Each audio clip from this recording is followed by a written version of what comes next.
নমস্কার, ইন্দ্রানিস কিচেনে আপনাদের স্বাগত। আজ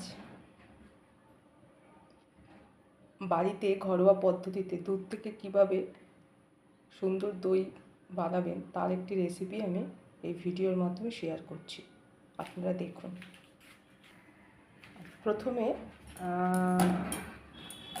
দুধ নিয়ে দুধের প্যাকেটটা কেটে দুধ কড়াইয়ের মধ্যে ঢালা হলো।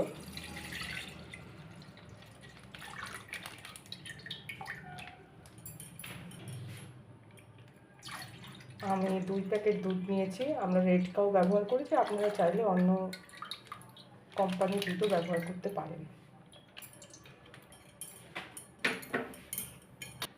এবার ওভেনটা অন করা হলো। হাই ফ্লেমে এবার দুধটাকে নাড়তে হবে যতক্ষণ না দুধটা ঘন হয়। নাড়ার সময় খেয়াল রাখতে হবে যেন দুধের সর না পড়ে যায়, ততক্ষণ পর্যন্ত সব কন্টিনিউ নাড়ার মধ্যে রাখতে হবে। এই যে এইভাবে কন্টিনিউ দুধটাকে নেড়ে যেতে হবে যাতে সর না পড়ে। হাই ফ্লেমে দুধটা নেড়ে যেতে হবে। আর এই পাশে যে বাটিটা আছে, এই বাটিটার মধ্যেই দুধটাকে ঢেলে দই পাকতে হবে। তো বাটিটাকে একটু গরম করতে হবে। তো আমরা এই গ্যাসের পাশে বাটিটা রেখে দিয়েছি যাতে একসাথেই গরম হয়ে যায়, তাহলে আলাদা করে গরম করার প্রয়োজন হবে না। এইভাবেই কন্টিনিউ নাড়তে হবে। এই দেখুন দুধ ফুটে এসছে, গাঢ় হচ্ছে, আর একটুখানি ফুটাতে হবে।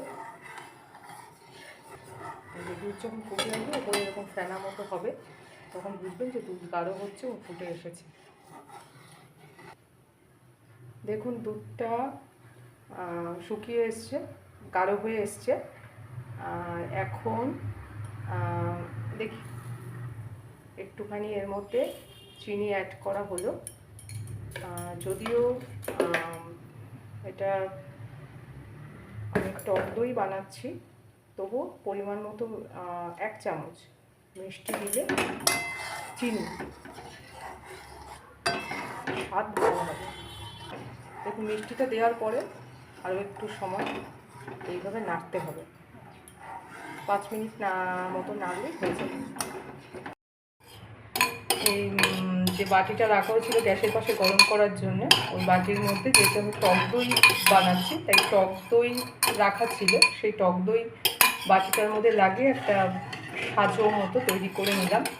এর ওপরে দুধটাকে মানে দই পাতা হবে। দেখুন আমার দুধ হয়ে গেছে। এবার একটা কাপ নিয়ে দুধটাকে একটু ফেটিয়ে নিতে হবে। ফেটিয়ে এরকম পদ্ধতিতে ফেটাতে হবে, আর দুধটা ঠান্ডাও হতে থাকবে। এইভাবে বেশ কয়েক মিনিট করতে হবে, যতক্ষণ না দুধ ঠান্ডা হয়। এই পদ্ধতিতে করতে হবে।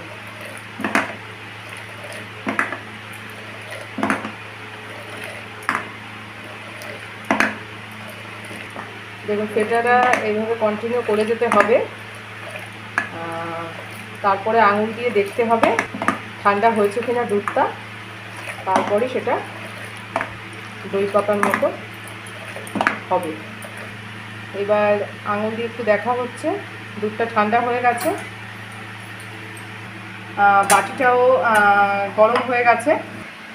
এবার দুধটাকে যে সাজা তৈরি করা বাটিটার মধ্যে ঢেলে দেওয়া হচ্ছে।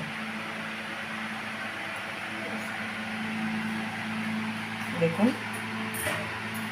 দুধটা ভালো হয়ে গেছে বাটির মধ্যে। এই যে দুধ ঢেলে দেওয়া হয়েছে। এবার এরকম একটা পাত্র দিয়ে এটাকে ঢেকে রাখা হবে, মানে হাওয়া যাতে না ঢুকতে পারে ভেতরে, হ্যাঁ সেইভাবে থাকতে হবে। এটা এইভাবে 7 থেকে 8 ঘন্টা মতো রেখে দেওয়া হলে তারপরে এটা দই ভালো হবে। হ্যাঁ, প্রায় 7 ঘন্টা পর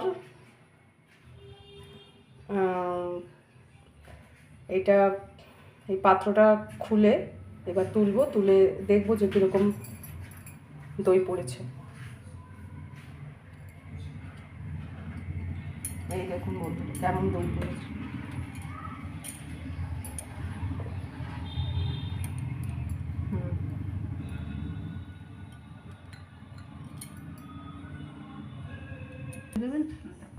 এইবার দেখুন দই কেটে একটা বাটিতে নেওয়া হচ্ছে। আপনারা দেখুন কীরকম দই পড়েছে।